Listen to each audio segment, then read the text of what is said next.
Hey there, and welcome to another episode of Sonic Odyssey, the music channel dedicated to a variety of music of different styles and forms from over the last 5 decades or so.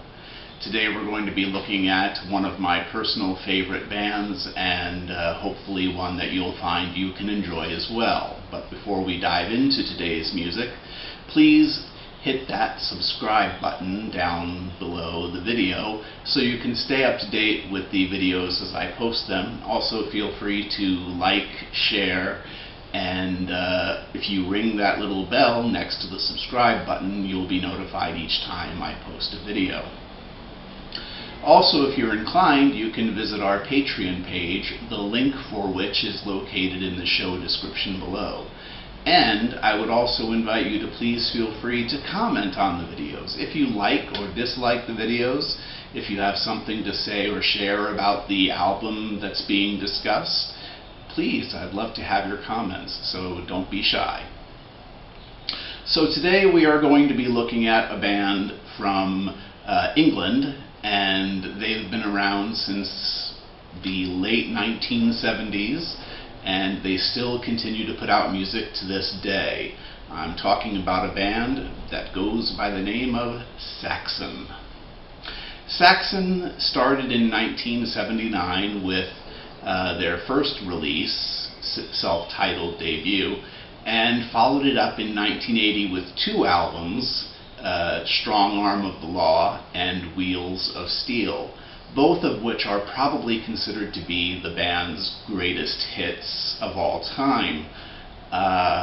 That's debatable in my opinion. I think they've done a lot of great music since then as well. But the album that we're going to look at today is their 4th album, called Denim and Leather. And to get us started, let's hear a little bit of that self-titled track there, Denim and Leather.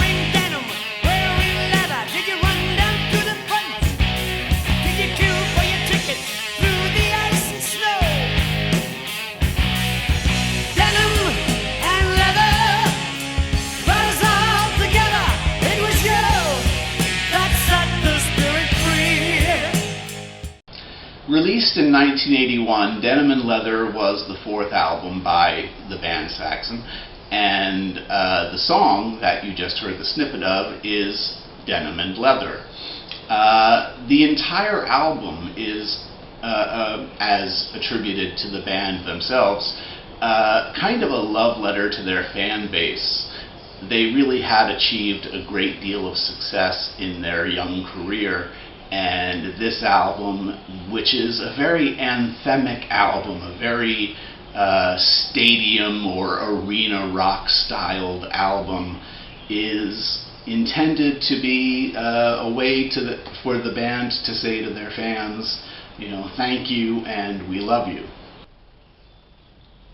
The song Denim and Leather is just about the fan base itself, actually.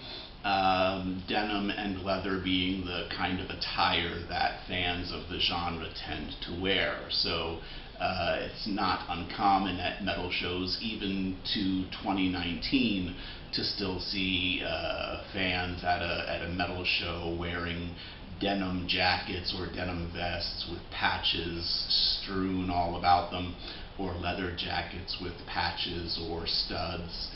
So it's very much the style, and has been the style of heavy metal since the 1970s. Saxon was one of those bands that started off in the new wave of British heavy metal, which is sometimes abbreviated to NWABM. It's kind of an awkward sounding acronym, but that's what you have. And they deserve to be there. They're alongside bands such as Motorhead and Iron Maiden, who were also influential in starting New Album. Denim and Leather as an album has probably some of their greatest hits in terms of arena songs, and still a number of them are played to this day. I debated really hard about which song I was going to play a snippet from, and I ended up with Denim and Leather, because I think it is such a love letter to the fans. But I was also thinking about playing the song from a little bit earlier in the album called And the Bands Played On, which is a story about their 1980s, I think it was Monsters of Rock Festival. And that's one thing that Saxon does with their songs, with their lyrics. They keep them very grounded, although they do have a tendency to look at historical events, and very often there'll be lyrics about things such as the Crusades or World War I or World War II. They also keep their songs on things that are about themselves and about their lifestyle. So there's songs about motorcycles, cars. They've never really been a band that did a lot of stuff about women in rock and roll, but they do have probably the odd song here and there. The album Denim and Leather opens up with the masterful piece Princess of the Night, and Princess of the Night is a song about a train, which, as the lyrics say in it, she was the princess of the night. You saw the writing on the wall. She was the princess of the night. I'd take a ride across the sky. 90 tons of thunder lighting up the sky. Steaming red-hot pistons, feel the flames pass by. Hear the whistle blowing, streaking down the track. If I ever had my way, I'd bring the princess back one day. So they're not writing songs that are flashy or over-exuberant. They really do keep it fairly solidly grounded, and this album especially. Second track on the album, Never Surrender, is just that. It's a song about when your back's against the wall, never surrender, stand up, fight them all. It's just about getting out there and maintaining, sticking to your guns, standing by what you believe in. The song Play It Loud is a great rock and roll song for just saying, hey, this is rock and roll music and it deserves to be turned up. Crank up that dial and play it loud in your neighborhood. And the Bands Played On, which I referred to a few minutes ago about the festival they played at. Beautiful chorus, we sat in the sun and the bands played on. Beautiful song. It also mentions other acts that were playing at the show. So it really, I think one of the things that makes And the Bands Played On such a marvelous song is actually not just the lyrics, but also the music itself. There's this wonderful rhythmic lead guitar piece which is repeated throughout the song a few times, and it really grounds the song very strongly. It's a strong lead by itself, but it does a good job of holding the song together and giving you the feeling of the energy of a rock show.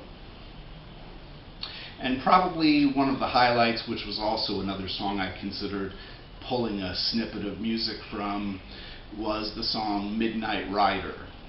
Midnight Rider is about their first tour of the United States in 1980, and it talks about flying the Silver Eagle across the USA and playing lots of different locations, from Niagara Falls to Portland, Maine, to Texas, to Chicago, to Baton Rouge. And it's a marvelous, again, a love letter to the fans of the band. So Denim and Leather really stands out strong for me. From beginning to end, there's not a slow piece on it. It's got a strong, up-tempo, good feeling, great energy to it. It's an album that, when you listen to it, you can really imagine that this is anthemic rock, this is arena or stadium rock, very much worth the listen.